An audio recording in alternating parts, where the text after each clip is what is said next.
You're listening to Ada's Folktales. Let's begin the story. If holiness had a face in Umochim village, it was Chetachi Okori.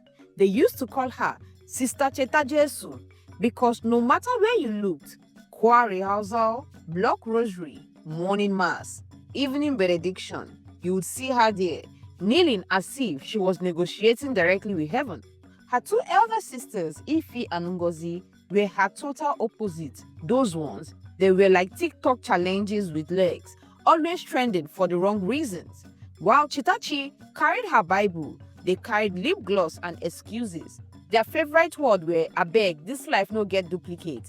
Meanwhile, Cheta's own favorite line was, "Seek ye first the kingdom of God." In that house, holiness and hotness were always dragging space. Even her parents used to boast, if God is looking for 10 righteous people to save this world, our Cheta is number 2. Only Virgin Mary knew her. Cheta would just smile and adjust her scarf like one angel on internship. Every Sunday, she wore her white gown and marched for block rosary like a soldier of light. You would hear her small voice shouting, "Ave Maria." The way she carried the candle, you would think she was balancing destiny on a stick. When it was time to serve mass, she was always early. Even Father Benedict once said, if other altar servers come with excuses, Cheta comes with incense. And truly she lived like that. No makeup, no trousers, no gossip. If she borrowed your pen, she'd return it with apology and prayer. In school, her classmates nicknamed her Miss No Boyfriend.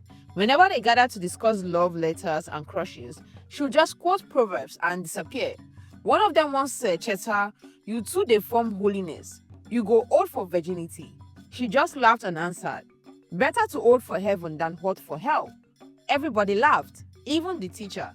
That's how serious she was. One day, her sisters tried to drag her to a birthday party. They said, "Cheta, live small. Even Jesus turned water to wine." Cheta replied, "Yes, but he didn't drink everything." That day, Ife hissed and said, "Abeg, leave this girl. Her heaven ticket don't book since nursery school."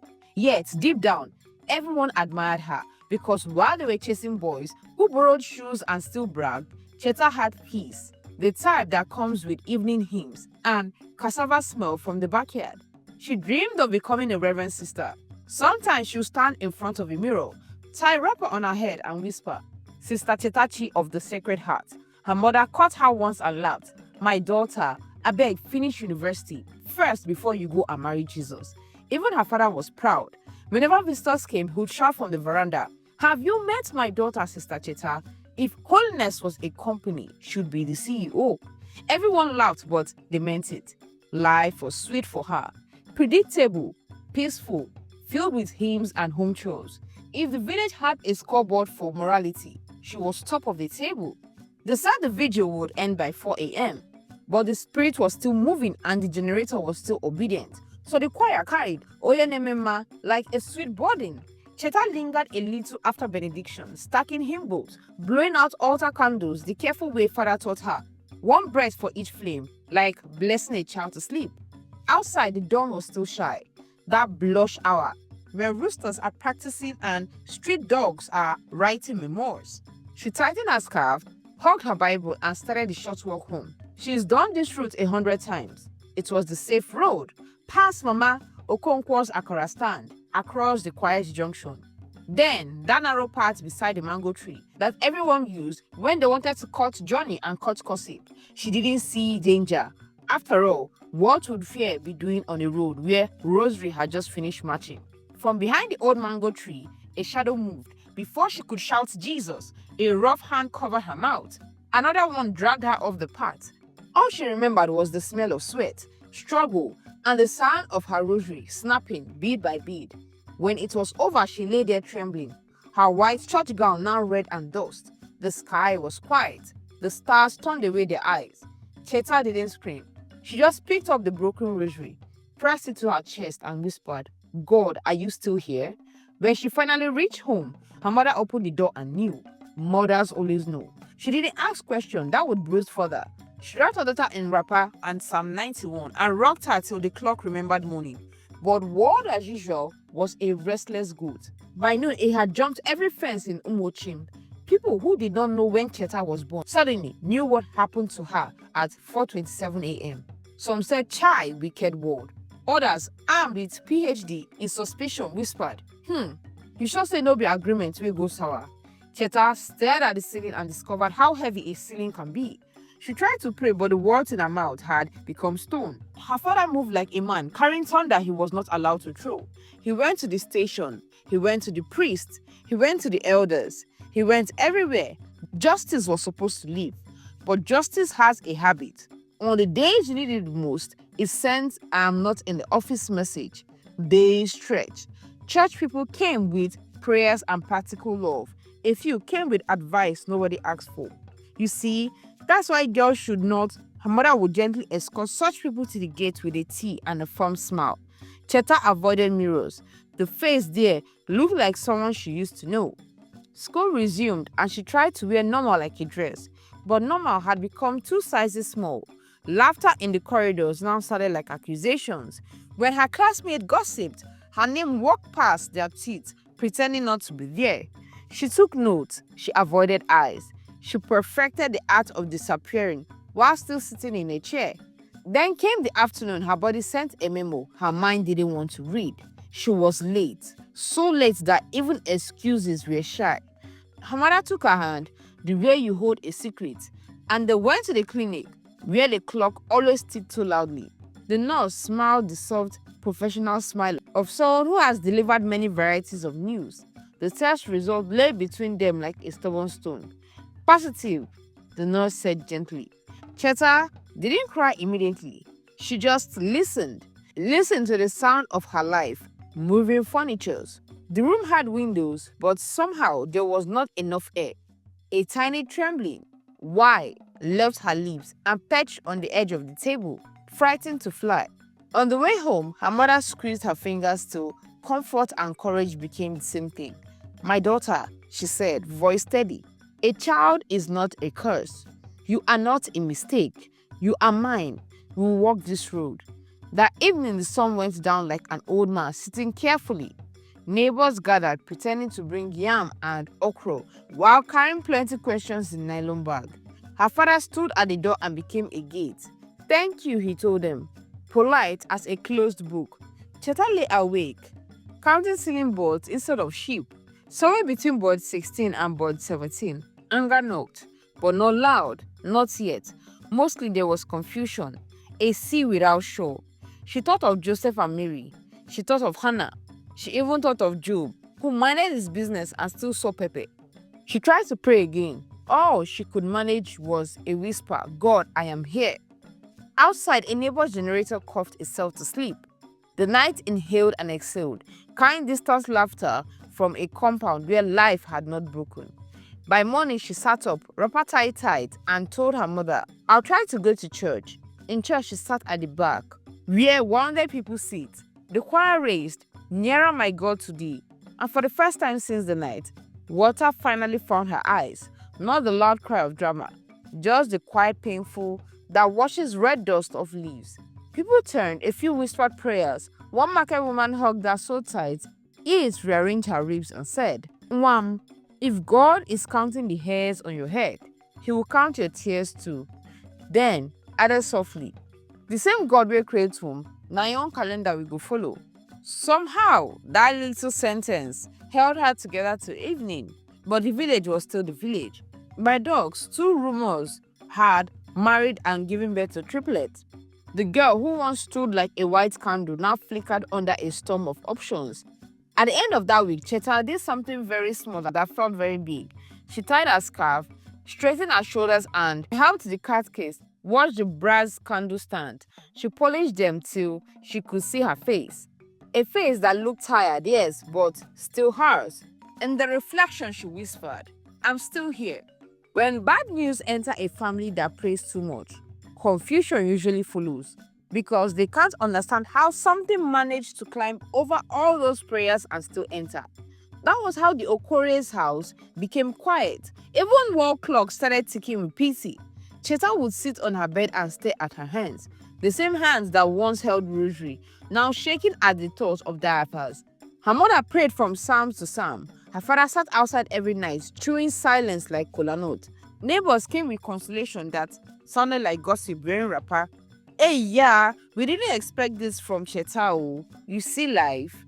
And the others would whisper, my sister, this holy girl self. Now then the surprise person pass. If gossip were a sport, Umochim would have won the World Cup. Then, one morning, her mother noticed Cheta wasn't herself. She was vomiting like Destiny had disagreed with her stomach. So, they went again to the clinic, the same place that had already tried to destroy their peace. The nurse looked up, recognized them, and signed the sign of someone about to break another kind of news. My people. The test shows she is also positive. She said quietly. Her father blinked. Positive again? The nurse nodded. Yes, HIV positive.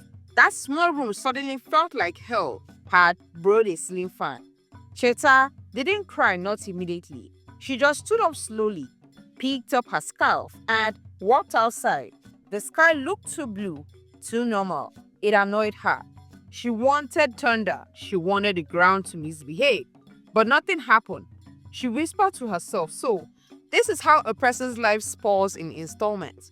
At home, she locked herself in the room. For days, when her sister knocked, she would answer, tell God to open, since he's the one that closed everything. She refused food until her mother started threatening to open the door with prayer and pepper soup combined. At night, she would cry until the tears got tired of coming. She would shout at the ceiling, God, so after keeping myself all these years, this is my reward? My sisters have been living like TikTok influencers of sin. Yet, see them, fresh like garden egg. But me, Sister Cheta Jesu, now me remember for punishment. Even heaven was quiet. Then one afternoon, she started bleeding. Her mother screamed. The house turned into a running sink. They rushed her back to the hospital. The doctors came out later, removed his glasses and said those 3 words that would make every mother's heart scatter. She lost it. That was the day Cheta stopped praying. That was the funeral of her faith. She looked at the ceiling again that night, and this time, there was no whisper, no sound, only silence, deep enough to drown an angel. Weeks passed. Her father, trying to help, said, my daughter, come with me to your auntie's place in Onitsha. Change of environment helps healing. She agreed, but not for healing. She just wanted to disappear where nobody would point at her and say, hey, yeah, in pity. Her auntie welcomed her with smiles, hugs, and too many questions wrapped in love. Don't worry, you start school there, she said, new friends, new life. But the Cheta that arrived in Onitsha wasn't the Cheta that left Umochim, the one that had died with her baby. One night while her aunt was praying loudly as usual, Lord, my household must prosper, Cheta sat by the window staring at her reflection. Her eyes were red, not from crying, but from something new, something that felt like smoke and revenge mixed together. She whispered, since goodness didn't save me, maybe badness will respect me. That was the night she swore her silent oath. I won't die alone. I'll drag many with me. Let them feel what pain tastes like. From that night, a new Cheta began to rise. One who no longer wore white to church. One whose laughter sounded like a secret. She started experimenting with makeup, heels, and wigs. Her auntie thought maybe she's recovering, but the mirror knew better. The mirror had seen the monster being born quietly behind the powder and the lipstick. That night she told herself, if holiness couldn't save me, at least hotness will make them notice me. Her phone soon became busy. Men, plenty of them started calling. Some from church, some from offices, some who just saw her at the junction and said, fine girl, can I know you? She said yes to everything, not because she wanted love, but because she wanted to spread woe. And so, the same hands that once held rosary began to keep a different kind of record, a secret list of names, each man a new number, each night a new revenge. Her story was just beginning. When Cheta first arrived in Onitsha, her aunt thought she came for peace, but peace wasn't what followed her. It was rebellion with lipstick. The first week, she wore wrappers and plain tops. The second week, she tried on her cousin's jean just to see if it would fit. By the third week, she was walking around in crop tops that made even the work calendar blink twice. Her aunts looked at her and said, "Cheta Chi, are you okay?" Cheta smiled and replied, "Auntie, I'm fine. I'm just root branding." And that was the truth. She was no longer Sister Cheta Jesu from Umochim. The girl had retired from sainthood. The new one, she was on a different mission. Daytime, quiet, calm, pretending to help around the house. Nighttime, transformation. Once it got dark, Cheta would stand in front of the mirror, apply makeup like she was painting revenge itself, and whisper, "Let's go fishing." She started going out, not to the clubs, at least not at first, but to lounges, bars, small hotel corners, and those executive restaurants where you can tell from the smell that sin has money. Men noticed her, of course they did. She had a kind of beauty that looked holy in daylight but dangerous at night. Even the way she walked changed. It was the walk of a woman who knew she was trouble and was proud of it. When she met her first man, she felt nothing, no fear, no shame, no excitement, just emptiness. He gave her money. She took it not because she needed it, but because it was part of the disguise. Each man became a number in her secret notebook. Number 1, Chef Madu. Number 2, Mr. Philip, one random church usher who said he was led by the Spirit. Every name was a victory. Every night, a revenge on the universe. Soon, Onitsha started whispering about her the way Umochim once did. But this time, she didn't care. When people called her Slay Queen, she replied, "Please respect me. I'm a professional in the ministry of heartbreaks." Her aunt almost fainted the day she saw condoms in her bag. "Jesus, Cheta, what is this?" Cheta smiled calmly. "Auntie, safety first. Even sin must have common sense." Her aunt's jaw dropped so low she almost stepped on it. The more she lived this way, the more confident she became. Her hair got longer, her lashes thicker, her heels higher. She started wearing perfume that entered the room 5 minutes before she did. Men competed to buy her gifts, phones, clothes, wigs. Even inside, she was still broken. At night, when the makeup came off, she would stare at her reflection and whisper, "If God didn't save me, I'll save myself by spreading my pain." She would then cross another name off her dirty diary list, 99 to go. By the time she reached 20, she had already met men from every category. Married, single, learned they were single, and even the God-when type who pretended to love her. She had seen it all. And each one thought they were chasing pleasure. None knew they were part of a war they didn't start. But the truth, for all her boldness, Cheta cried sometimes. Once, her cousin found her weeping quietly at midnight and asked, "Why are you crying?" Cheta replied, "Because I'm succeeding." Her cousin didn't understand, but heaven did. Time passed, her list grew. 30 names, 40 names, 70 names, 90. She became a ghost-wearing designer, shoes, smiling through the pain, counting sins like stars. One night, she stood before the mirror, again, flipping through her diary and whispering, "When I hit 100, I'll stop. That's when the world will be balanced." She laughed to herself and said, "Cheta, you don't play small, but at least you're fine." Even her laughter sounded tired. That was the same week a message arrived from home. "Your mother is sick. Please come back." She paused, looked at her reflection and said, "Cool. After all these years." But something tugged at her heart. Maybe guilt, maybe fate, maybe God sneaking in quietly. So she packed her bags, folded her wigs like trophies, and prepared to return to the village. She once left as a victim, now returning as Avengers in heels. When Cheta got the message that her mother was sick, she told herself she would stay just 2 days. Just enough to show face, drop small money, and disappeared before the village started doing welcome back daughter of Jezebel. She arrived in Umochim on a Saturday afternoon, wearing sunglasses, big enough to hide both her tears and her sins. Children that used to call her Sister Cheta Jesu now whispered, "Auntie Cheta, city baby has come." Her father's compound still smelled of red earth and memories. Her mother was on the veranda, older and softer, Bible on her lap. When she saw Cheta, she smiled. Not the kind that judges, but the kind that says, "I'm just happy you came." "Welcome, my daughter," she said. Cheta dropped her bag and knelt, trying not to cry. For a moment, the makeup, lashes, the perfume oil all melted into the dust of that compound. On Monday morning, her father said quietly, "Cheta, before you return to the city, we want you to do a checkup. That hospital sent a message about your old file." She is, "Papa, which file? I've moved on." "Just honor your old man," he replied. "Maybe it will give your mother peace." So she went, wearing one of her loud dresses because why not? The nurse recognized her instantly and froze like someone seeing a ghost with lip gloss. "Ah, Miss Okore," she stammered. "You've changed though." Cheta laughed. "Life happened. Let's do the test and close case." They drew blood, told her to come back later. She left the hospital and went to a nearby eatery, ordered fried rice and confidence, and started flipping through her phones. 2 hours later, doctors called her in. He cleared his throat. "Miss Okore, please, sit." Now, anytime a doctor says, "Please sit," just no peace, has packed his bag. He continued, "We discovered an error in your old reports. Your file was swapped years ago. The result you received then wasn't yours." Cheta blinked. "Meaning what?" "Meaning you were never positive. You've been negative all along." The world suddenly went still.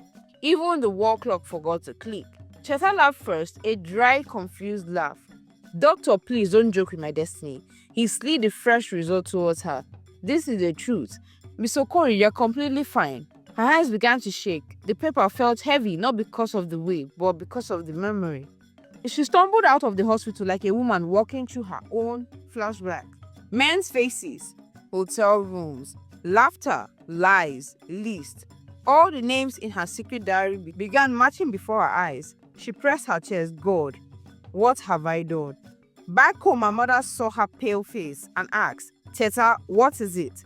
Cheta fell on her knees, crying so loud that neighbors thought someone died. "Mama," she sobbed, "I've been killing people with something I never even had."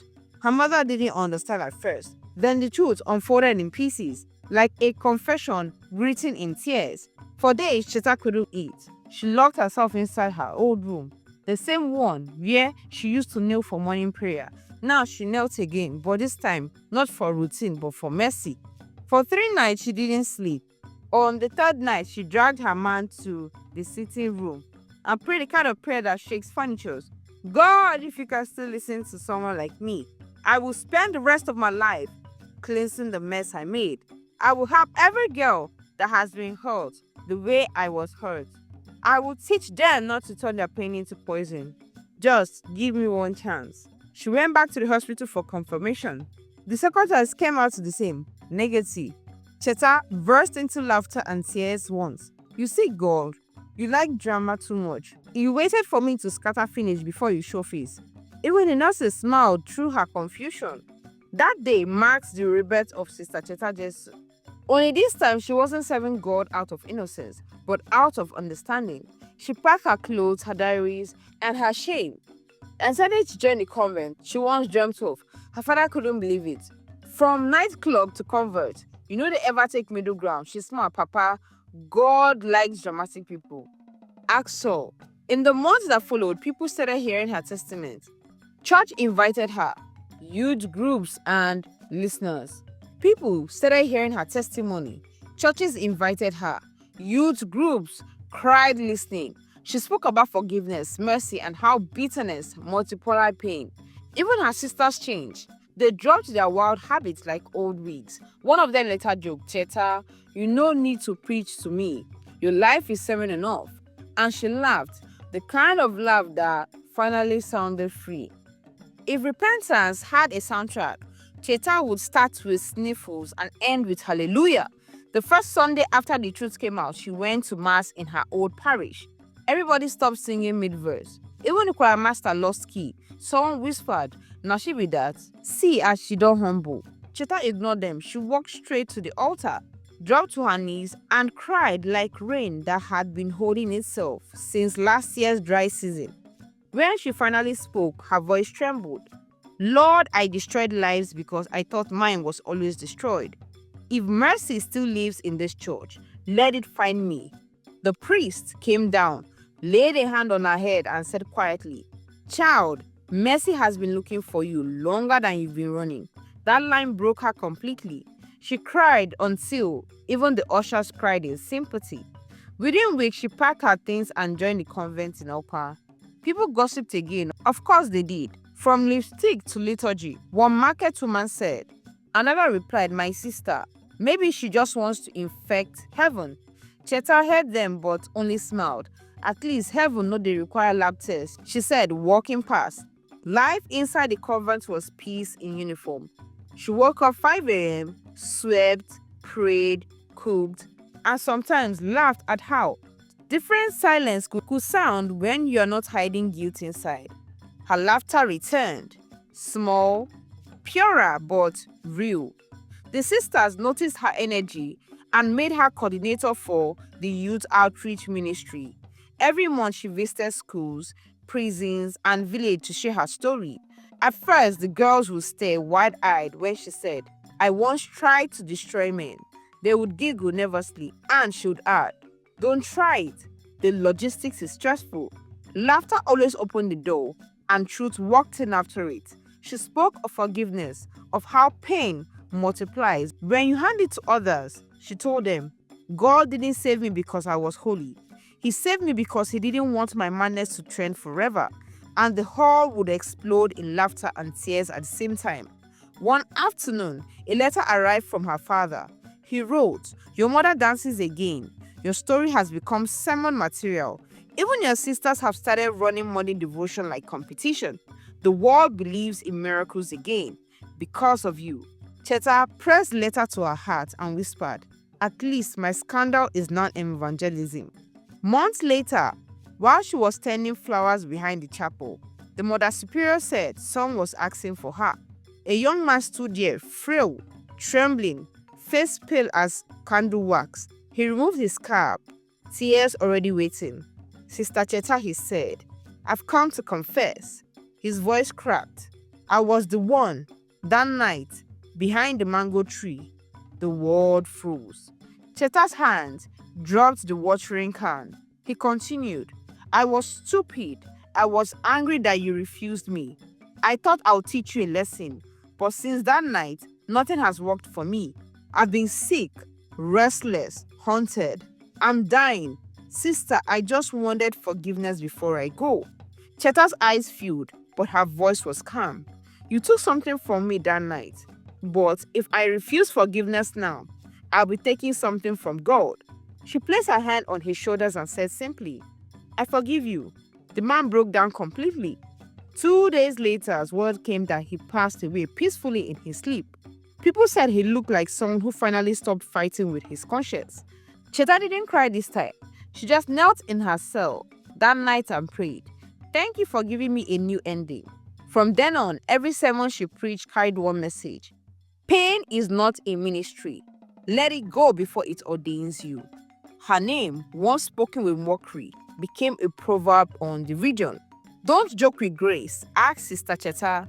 If anyone had told Umochim that the name Sister Cheta Jesu they once mocked would become a walking miracle, they would have said, "Abeg, stop this Nollywood."